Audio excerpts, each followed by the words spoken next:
So thank you for joining us. Alice and I have wanted to share the intersections of implicit bias and the environmental racism, housing, and health impacts. Implicit bias, has a big impact on our lives in these areas, and so we wanted to kind of bring that to the forefront to look at that. I'm Beverly Scow, current executive director at Wise Women Gathering Place. And Alice, will you introduce yourself? Sure. I'm Alice Scanador, retired executive director from Wise Women Gathering Place. Thank you. And founder. Yeah. Let's see. So implicit bias, right? Just starting at the beginning, that's that thoughts and feelings that we're unaware of, and that these are present and in us and has impacts our attitudes towards other people, that we're not even aware of. And this matters because it guides our actions more than our conscious thoughts. Our unconscious thoughts, our implicit biases are having more power on our behaviors. And according to Perception Institute, right, they're still learning a lot about implicit bias. But if we can identify risk areas, that can create awareness about our behaviors and our judgments. And also they're talking about we can institute specific procedures of decision making and encouraging people to be mindful of the risks of implicit bias to help us avoid that. So that's kind of the big part of this conference, right? We're trying to create awareness about implicit bias and that it's affecting how we engage in the community around us. It's all of our personal relationships and in how we do our work. It is impacting other people's lives, whether we're aware of it or not. And one example of that is Cornerstone. They did some work with judges in Chicago, and they noticed that they were disparate, having a huge difference in taking Black kids out of their homes and putting them into foster care than white kids. And so they did a process where the judges helped identify where they had their implicit biases impacting the decisions that they made. And they made a checklist for themselves that after hearing all the evidence of the case and before making their decision, that they would go through this checklist to be sure that they were not letting their implicit biases filter and influence the choice that they were about to make. And at the end of a certain period of time, they found that just implementing that checklist had a huge difference. There was a big difference in the outcome. And so knowing that gave me hope, right? That maybe there's something we can do in all of our realms of work, a way to self-check ourselves in our own arenas of work. Alice, did you want to say something? Let me go back. I guess so. I did have a thought. I was just thinking, not only implicit bias that we can, like learn about, understand, and act upon, but also just language. For years I've been talking about two funders. When you say who is your target population, you are already you're there. You have identified your target, and you may think that it seems like you've identified them for a corrective action, but that's not how it works out. It works out to be a whole lot of other things, like you get to collect numbers of what these people, who these people are and what they do. You get to see where their zip code is. That then you can restructure the voting uh, lines, and I mean, you just develop a lot more power for yourself in in exchange for a very small benefit to that target population. And that's how it plays out. Thank you. Yeah, Alice's awareness of that has filtered through all that we do at Wise Women, and that we really try and shift from using military language to language of agriculture, of growing, or of building, to shift even using military type of terminology, because words matter, right? And the biases that go attached with it are there. So we wanted to talk about environmental racism. So its official definition is racial discrimination in environmental policy making, the enforcement of regulations and laws, the deliberate targeting of communities of color for toxic waste facilities, the official sanctioning of the life-threatening presence of poisons and pollutants in our communities, and the history of excluding people of color from leadership of the ecology movements. So environmental racism definitely impacts marginalized communities in so many ways, that we see, right, the presence of toxic waste dump sites around where people of color are living at a higher rate than white populations or affluent populations.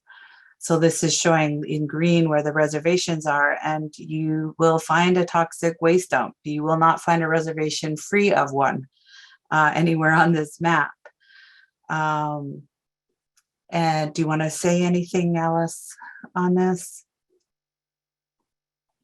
No, I think that shows. What I was thinking when you were saying that is I was thinking about how we went and joined the protest at Standing Rock, and how that ended up with here were like just people trying to say, don't come here and contaminate our water. This is where we live. That's all they were saying. And the police and the federal government sent people to come and quash those people from doing that. And in just it feels so much like rape of the land, and rape of the indigenous people who live in that land, that it's and then I think back when we lived in Nevada, how there were really um, thieves who wanted to graze their cattle on land without paying for the privilege, and they faced the FBI down with guns, and there was no penalty. They just said, "Oh, okay then," But our people, they come out after them with water hoses and stuff like that. I mean, if you can't see the difference, that I don't know how better to illustrate. Thank you. And the town just north of Standing Rock Reservation, when the pipeline was coming through, they said, we don't want it going through our town, right? We don't want it to risk our drinking water. So they rerouted the pipeline just south of them, and to where it was going to affect the Standing Rock community. If the pipeline broke, that all of their water would be polluted. So, but they hired our police forces from our state to go and enforce for the oil company. Even thousands of people were there. There was 11,000 people there on that Thanksgiving weekend to stand in protecting of the water. So we see the environmental racism and the difference of how those, like Alice was saying, different groups are our impact, our how they're what they're allowing or not allowing.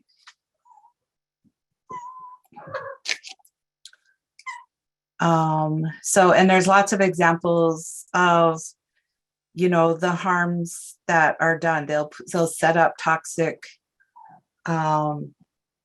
stations, and they'll be in and around where Native people or people of color are residing, and the risk is allowable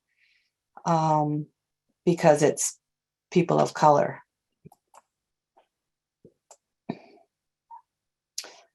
So the implicit bias or the disparity in housing is very real. The Greater Green Bay Blueprint to Prevent and Homelessness just came out recently, and they highlighted, and you know, we're very aware that Black and Native Green Bay residents are experiencing homelessness at a rate 11 times and 4.7 times more than their representation in the general population. So it's saying, yeah, so Native Americans are like 3.4% of the population, and yet we are 16% of the homelessness. And in this slide right above, right here, I just got this report yesterday, and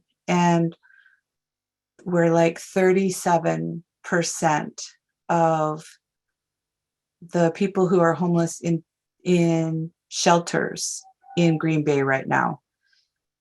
And 52% of those who are homeless in Green Bay who are Native American are fleeing DV. DV is domestic violence, is a big factor in their homelessness. Alice, do you wanna, this slide is affirming that number from all of 2021, that Native American households, can you guys see my mouse, my cursor? No. No. Okay, so the lower set of circles are households with children, and the center circle shows that American Indian families are 32% of, you know, of those families, and we're only like 3%. 3% of the population. Yeah, so that's a huge disparity in that. Anything else stand out that you want to talk about this, Alice?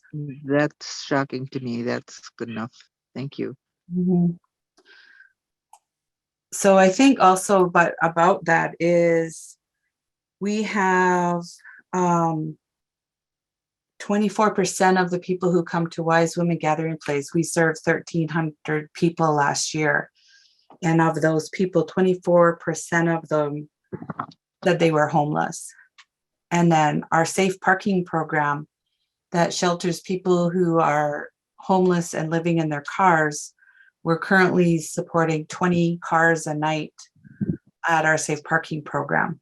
But we're able to provide a place that they can belong, and it creates a place where our advocates can engage with them, provide them with resources, and look for ways to provide access to all the resources for sustainable housing eventually, hopefully. And there are no funds available for safe parking at this. At least we have not been able to find any. We've been piecemealing our funding, and we're needing some more pieces to that puzzle. Yeah. So, and then the impacts of this, the implicit bias, the environmental racism that's impacting people of color in our community and across this nation, is definitely having health and impacts. So this Unnatural Causes movie, I can't believe it was from 2008, but it is got this website I encourage you to go to and watch the movie. It is full of, you're on mute. Is full of the data and the impacts, the health impacts of the racism and implicit bias that's around us. So one of the examples is that African American women of all socioeconomic, they thought originally maybe it was just because of poverty that people weren't getting the right healthcare or diet. But they found that African American women across all socioeconomic classes were still having low birth weight babies, having risk factors in their birth for themselves and for their babies. And they found it's the impact of living in a racist country, the everyday stress that has on our body impacts our health. And so that impacts their pregnancy and their the outcomes for them, their health and their baby's health. And we're seeing that those are still risk factors today, impacting that. The stress of somebody earlier talked about when store clerks thought they were homeless, that the stress of walking in a store and realizing that the store clerks were my cat stepped on sorry, hold on.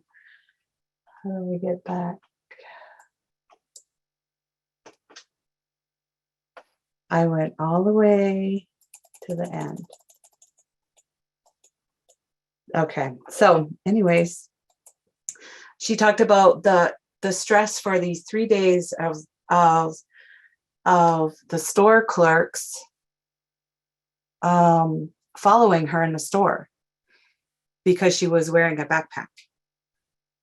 But for people of color, especially with darker pigment skin, that's like an everyday reality. No matter what clothes they're wearing, it is just an experience that they go through every day. And so the stress of that, right, everyday reality when you're out in the world is impacting our health and our health outcomes.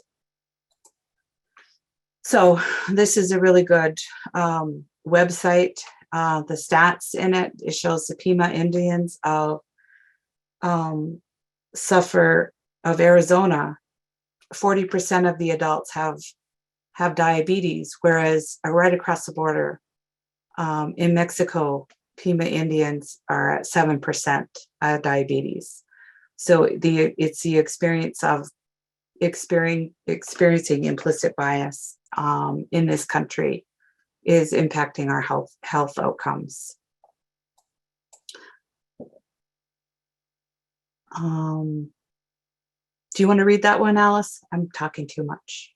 I don't know if I can. It's tiny. Oh, okay. I'm on my phone. I'm sorry. No worries. Racial and ethnic inequalities don't just reflect income. More African American, Native American, Latino, and Pacific Islanders are in poor or fair health than whites at practically every income level, although recent Latino immigrants report better health. So all these stats are on Natural Causes webpage. Oh my goodness, I don't know what's going on with my cat. So these are just stats that we're showing, right? The impact of implicit bias and environmental racism is impacting health outcomes in our lives. I just don't understand why our lawmakers or the people who develop what grants to form for helping what problems, why it isn't changed to take seriously those most grossly impacted by these conditions. It just seems that we could make laws that would make people who have enough wealth to be able to purchase and own property for rentals or businesses or um, uh, buying homes are, they're not, to me, there should be a condition placed on all of that, that you cannot purchase any more land or places, businesses, or homes to rent to people unless you reserve a certain percentage of those that would be offered to people who, at the rate of minimum wage, uh, that they would be allowed to rent there or to purchase there. I mean, we could fix this. There are solutions if we were thinking in terms of targeting someone else besides the poor. It's like we want to blame them for their condition, which is not true. Those things were taken. They were taken from the people who were there, and they were distributed amongst a specific group who was destined for wealth, and everybody else was left to fend for themselves. And that has ended up in them being poor, impoverished, uneducated, and without rights, criminalized, incarcerated. Uh, just so many. The outcomes are so easily readable when you think about it. Thank you. Thank you, Alice. Yeah. This slide, when Alonzo earlier today, he had his Monopoly board image out, and he was talking about where can you be safe on the Monopoly board if you're poor and a target for racism and implicit bias. Where can you be safe on this board? And it was jail, right? It could be, right, that it's pretty hard to get by. Like I remember, Alice, you were talking about someone who's homeless has to work really hard to figure out how they're going to survive in this community, how to get by, where you can get food, where you can find shelter, and all of the hoops and loops. And for some people, jail is a solution to that. So thank you, Alonzo, for bringing that up as something to think about. But we have the highest percentage of population incarcerated than any of the free nations. So more impacts. Sorry, this I took from slides from a different slideshow, but more than 1 in 3 American Indians are living in poverty.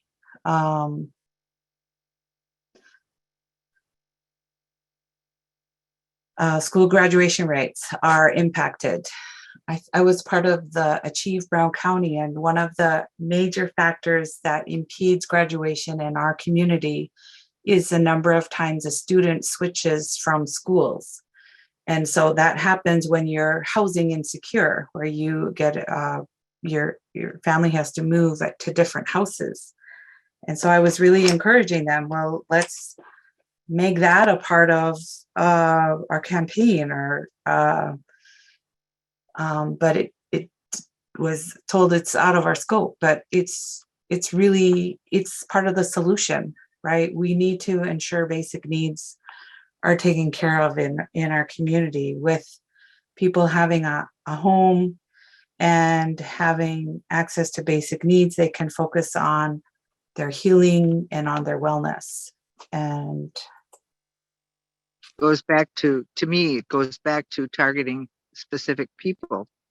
And it seems like when you are a target of anything, even though it may seem like, well, this is where we're going to give them resources and help them, it really doesn't turn out that way. It just ends up in being more data collected to be used against you. And the resources run out and end after that's happened.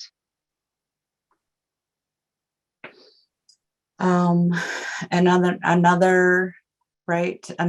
impact of this 2.5 times the national rate, Native youth. Suicide is the leading cause of death. So that the impacts are so dire and are very much are part of what is going on, right? It's our current reality. So part of what we said we would talk about during this is how victims can move from healing to functional living. And I think providing basic needs is a big part of it. I think that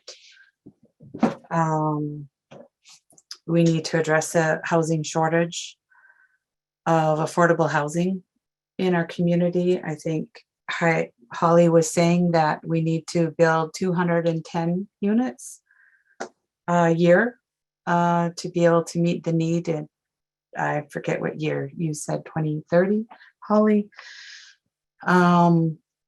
So we need a lot of housing added, but I think we really need a living wage. People feel better when they can, work 40 hours and be able to pay their way than having to come to us for us to figure out hoops and loops on how to get them, access to housing. But if they were paid a living wage for Green Bay, it said the living wage for Green Bay is $17.26 an hour is a living wage for this region of the country. And instead of us subsidizing the profit for large corporations that are paying less than a living wage, and people then need to subsidize their ability to survive by food stamps and vouchers for housing and other things, if the corporations would pay their way and pay a living wage, people could pay for their own housing and feel good about that. And have more pride in what they're able to do.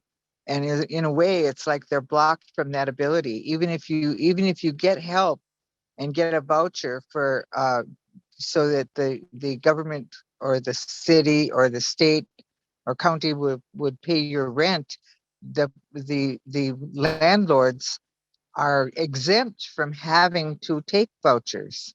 They don't have to do it, and they won't. And their reasons are some reasons that are somewhat reasonable, but they like they don't want their property damaged, or something like that, or people to live in a bad way in those properties, but they really need to have to instead of just cutting it off and saying, well, you failed, then give them education and help them so that they understand how to grow, and give them an incentive. There's like a lot of different ways that people could be incentivized to change if they don't have good housekeeping habits or good living habits.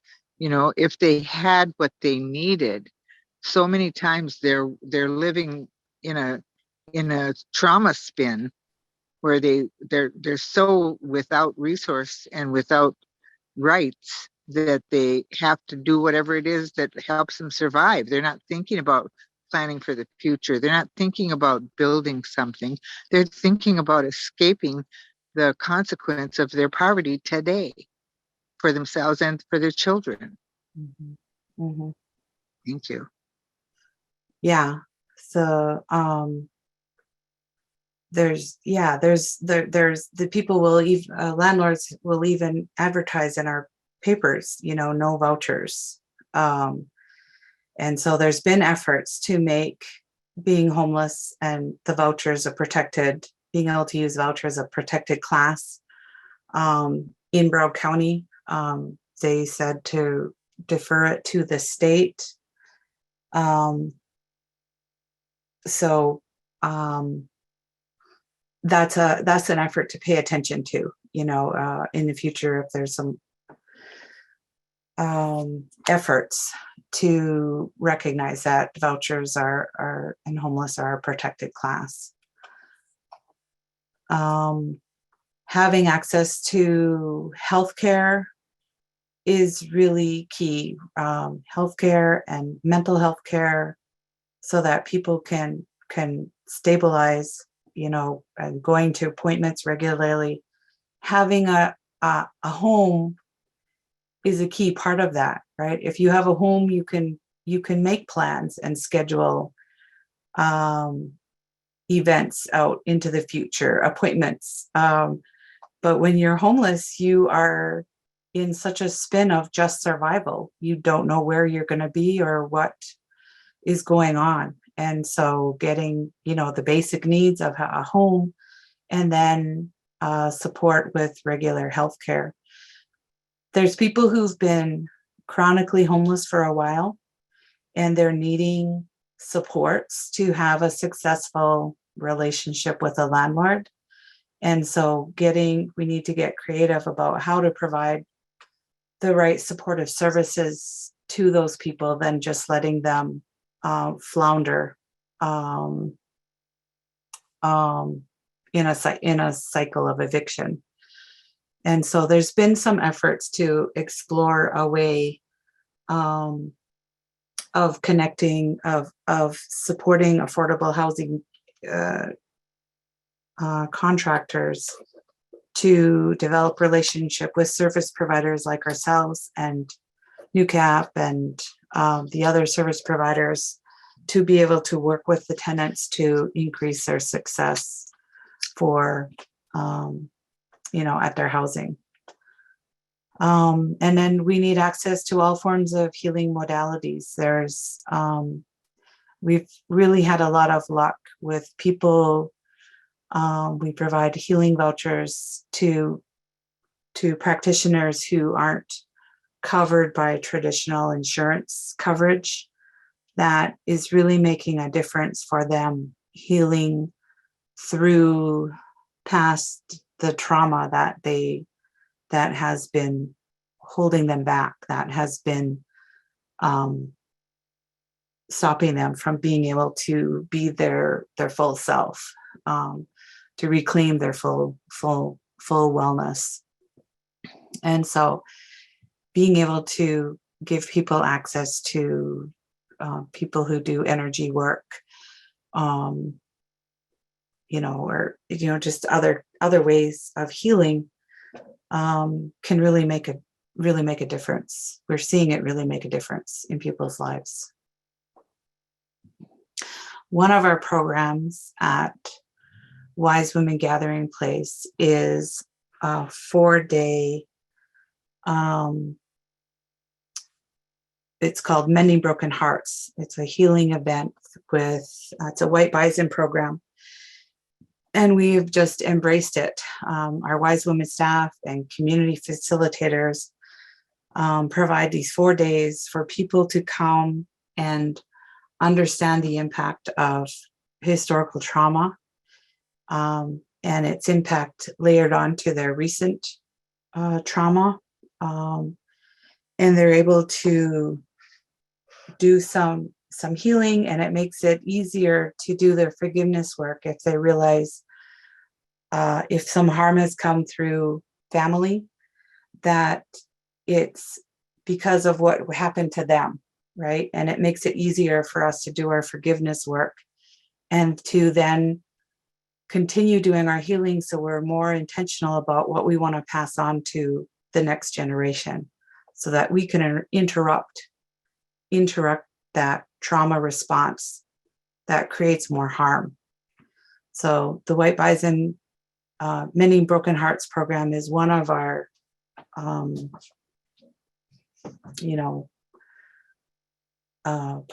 popular, we have waiting lists. People are calling and because their family member has gone through it and they recognize the benefit of it. So many go past my door and say it was transformational.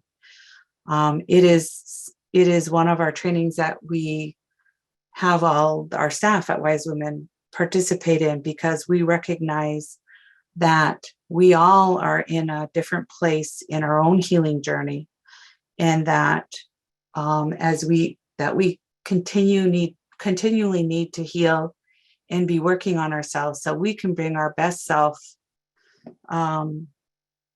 forth when people come to us who are in their own crisis of trauma. And if we are in our best wellness place, we can be more present to support them in a good way, versus the risk of being triggered ourselves and not able to help them in a good way.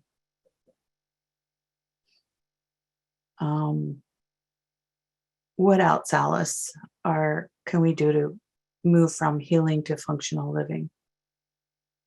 Well, I think for me, what I've noticed over the years of doing this kind of work, it has been that pretty much kind of what I first said, is that we are targeting the victims of poverty and violence with solving their own problem, when actually those who benefit from that problem that is imposed upon people get wealthier and more powerful. So there's no incentive for them to help. And there's no incentive for those people to bring themselves up out of poverty, because there's no path for that, because all of them have been blocked. There's only just a few individuals that really find their path through that maze of stoppers. You know, if you are targeted because of your race or your ethnic origins, for being suspicious, running through a neighborhood, jogging, that can be life or death for you, and that's not true for um, the greater country. It's not what we're trying to be.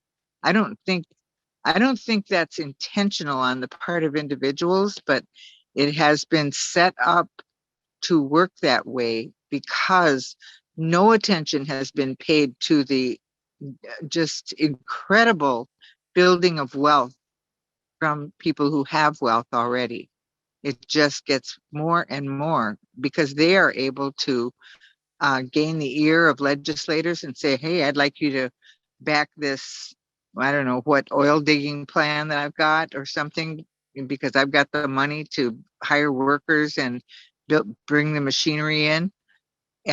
But there's no hinge to make any of that overflow to the aftermath of that, the cleaning up of that site, or the community that endured that intrusion for that time. It's just not thought through to consider those targeted people. And that's what I object to most.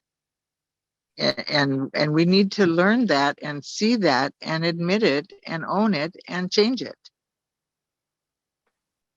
I'm done.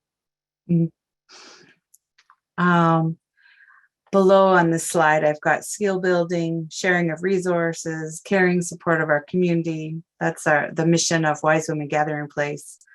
Another skill building tool, we just did 3 days of our discovery dating. It's not just about dating. Facilitator training in Black River Falls. We trained 23 youth service providers on our discovery dating program, which is really a healthy relationship and healthy decision-making program.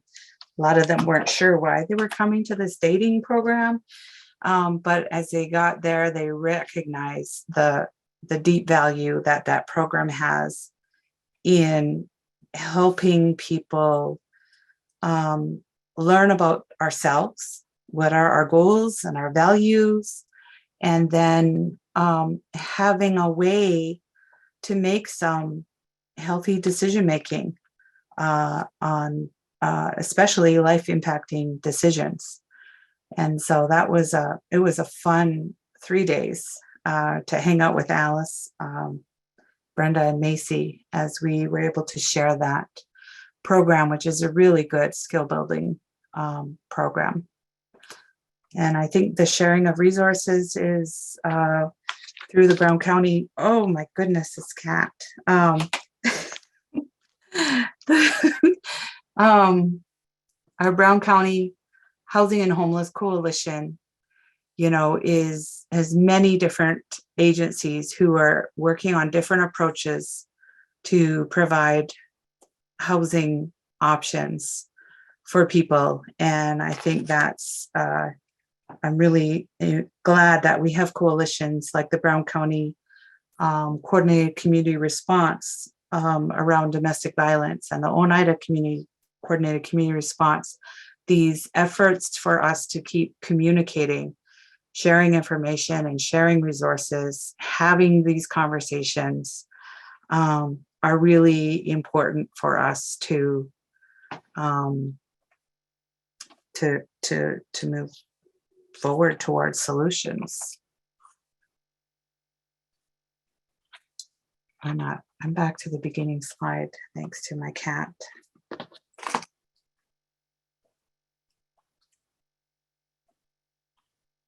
What else, Alice? Well, I'm wondering if there are any, I can't see the chat. Can you see the chat? Are there any questions coming up or anything like that? Because I think I've said some things that people might question, and I would like to see what that looks like. I don't know how to find the chat in here. I don't see any questions in the chat at this moment, but please feel free to add a question. What can we do? I liked what the Perception Institute had in theirs about instituting specific procedures of decision making, like they did with the judges in Chicago in the foster care system. I think creating awareness like we are, that, right, all of us have, we all have implicit biases, right? We grew up in a society and we got messages reinforced from the households we grew up in, from the schools we went to, from the community organization, the church, or the TV, right? Societal messages are coming to us from all over the place that help form our unconscious biases about others. And, that wasn't our fault as a child growing up, right? In our society, that just, those messages came in and we processed them as best we could. And it created implicit biases. And you can do the Harvard implicit bias test and to recognize where you have those. And that's important. I have them. We all have implicit biases. Being aware of it is the first step towards being able to change it. So that is really important. So we need more ongoing and regular opportunities to have these discussions with our colleagues in the work that we're doing, with our families, in our community groups, our churches, our neighborhood associations. Go ahead. I was going to say we have a tendency to think of things that are good being sorted out, including people and places and other forms of life and the earth itself, that the best thing there is human beings on this earth. We think that, we believe that, or we say that, or we act like we believe it, because that's what we focus our efforts on, is providing for people. And if, the earth has always provided for us, but now we're just taking it beyond our need to I guess, greed or selfishness or something. We're taking it to, I've been finding myself wondering recently, I mean, as you think about things through your life, you get older and you start thinking about things more deeply, and I've been thinking, how much of the fracking and digging and blasting and mining and bombing can the Earth's crust take?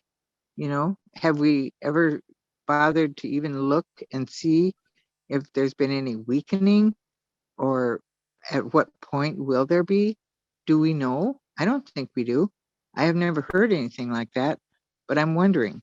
And I think that it makes sense to me that, um, if we don't pay attention, we're going to reach that ebb when it's too late to do anything to change it, to protect ourselves from our own destruction because of it. So it's like really important to think like that and to wonder, what impact am I having by doing what I'm doing on everything around me? It goes beyond even the people who are poor or ailing. It goes beyond that to everything. And I think it accumulates over time. So the little impacts add up to bigger ones.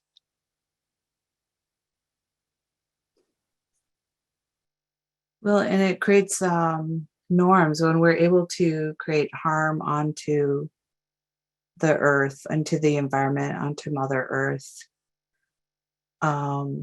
It makes it okay to create harms to other people around us, right? It's all connected.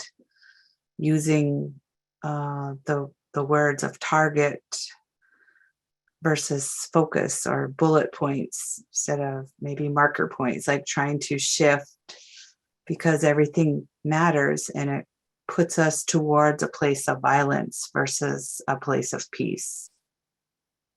And blaming people for their own poverty, or blaming people who come through substandard education for their own lack of awareness. It's the blame, shame, and punishment, I think, is a really big problem, because we use that, as a response to everything, and for the targeted people, I guess, for the targeted people or places, that's what we do. And I don't think that's going to work. It might serve to wipe us out first, but I think other people will be next, not just us. Mm-hmm. So we should look at that, and we should try to change it. We should think about how we can enforce with teeth the improvement of everyone, as anyone improves their lot.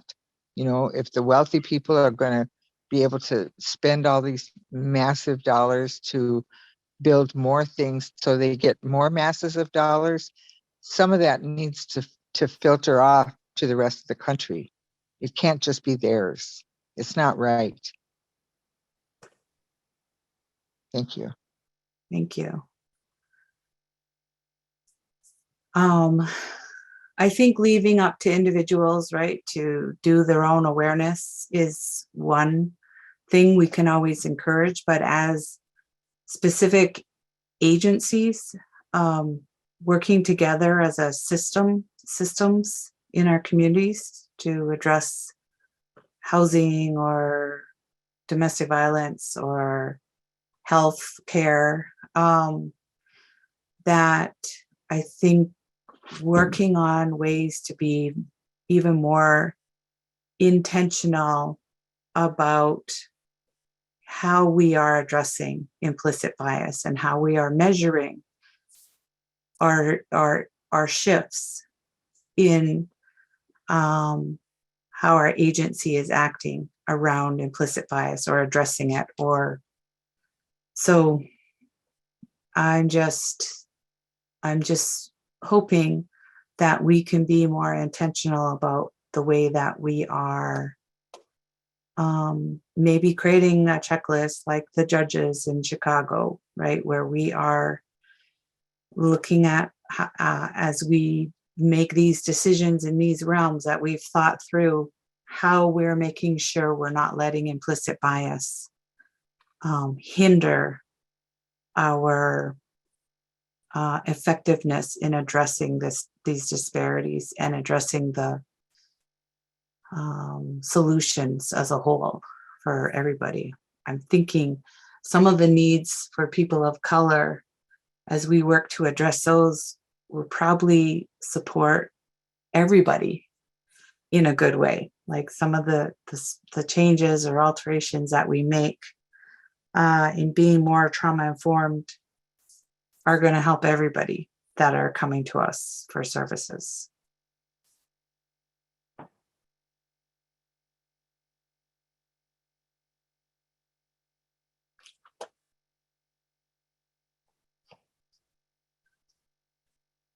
What else, Alice? Well, I just, I guess what I'm searching for is how do we shift the search for solution from merely advising those who are suffering from the deficits to do something different when no one else is doing anything different. No housing, like housing to me, like built. I'm thinking about the license or the whatever the permit for wealthy people to purchase land and home and to be subsidized and or funded to build structures for living. I think that there should just be a law. There should be laws in our cities or states or our country even, that if that is to happen, that they have an obligation to contribute some part of that to the poor, to those who do not have anything, so that they can start developing their own, like, I guess, sort of uh, their own place in this world. So far, for hundreds of years, they've been sorted into groups that were less worthy or less desirable than other groups. They're sorted out like that. It's like they don't deserve new books at their school. They don't deserve enough teachers for the number of children. They don't deserve housing if they don't want to work. I mean, people, that's an automatic answer for some people about homeless, is they just don't want to work. If they'd work, there's jobs everywhere. All they have to do is get a job. Yet people won't hire them for one reason or another. Maybe they have a record and which they've been targeted for criminalization in a very clever way. Like gated communities don't have police patrols watching around to see what they're doing, but the poor communities do.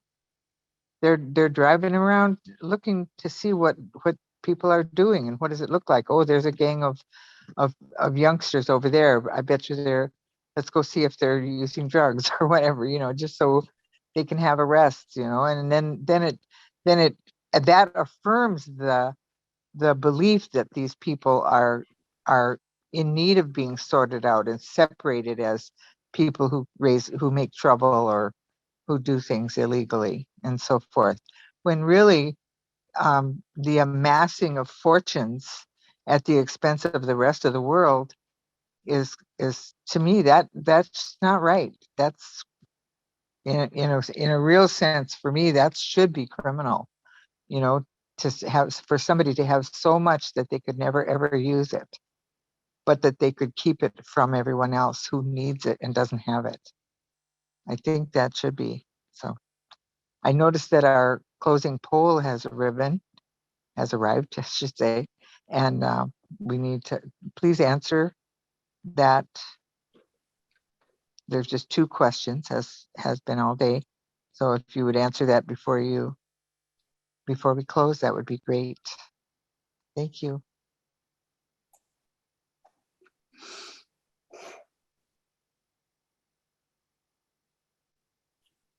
I'm really glad you wanted to make sure at this implicit bias conference that we talked about some of the tough parts about environmental racism, housing, and the health impacts. So Me thank too. you. It seems like it's a hard subject. People don't like you when you talk like that, but somebody's got to say it, because nothing ever goes without saying. I've heard that all my life. Oh, it just goes without saying that blah blah blah, but nothing ever does. Got to say it. Thank you very much for listening.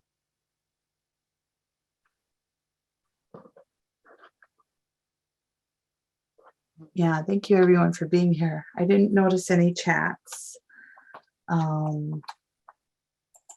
but thank you for being here. Thank you. I see a few coming through now. Thank you so much, guys.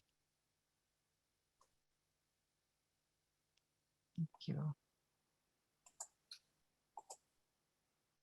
Oh, am I still sharing screen? Yep. Is it on the right screen? If you got the little pages on the left. Okay, there you go. Can't blame the cat for that one.